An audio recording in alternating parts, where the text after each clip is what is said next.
पिछले कुछ दिनों से किन्नर अखाड़े की महामंडलेश्वर बनने के बाद से ममता कुलकर्णी काफी सुर्खियों में है।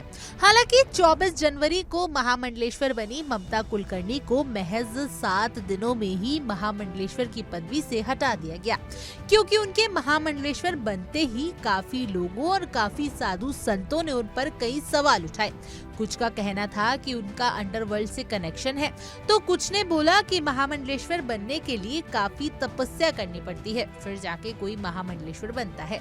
और ऐसे में ही ममता कुलकर्णी पर कई सवाल बाबा बागेश्वर ने भी उठाए थे, जिसको लेकर अब ममता कुलकर्णी ने अपनी चुप्पी तोड़ी और बाबा बागेश्वर पर पलटवार किया है। दरअसल हाल ही में ममता कुलकर्णी एक मीडिया शो में शामिल हुई, जहां उन्होंने अपने ऊपर लगे सभी आरोपों की सफाई दी है।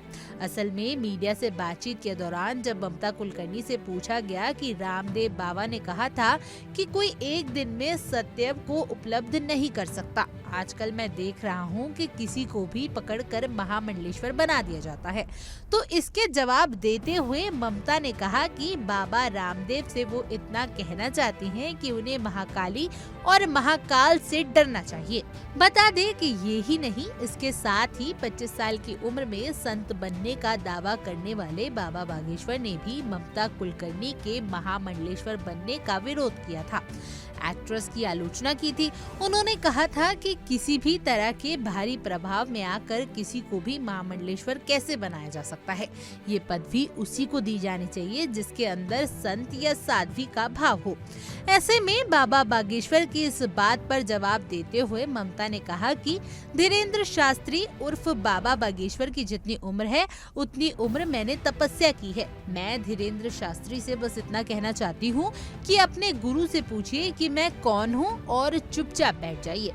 इसके अलावा बता दें कि एक्ट्रेस पर ये भी आरोप लग रहे थे कि उन्होंने 10 करोड़ रुपए देकर महामंडलेश्वर की पदवी हासिल की है।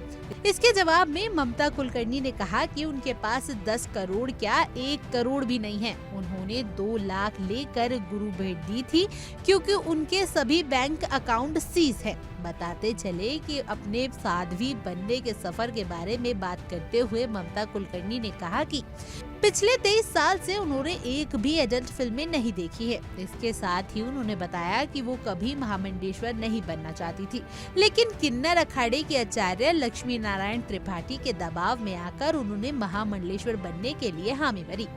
खैर, आप इस जानकारी को सुनने के बाद क्या कुछ कहेंगे, हमें कमेंट कर जरूर बताएं और ऐसी और जानकारी के लिए आप हमें फॉलो करना ना भूलिएगा।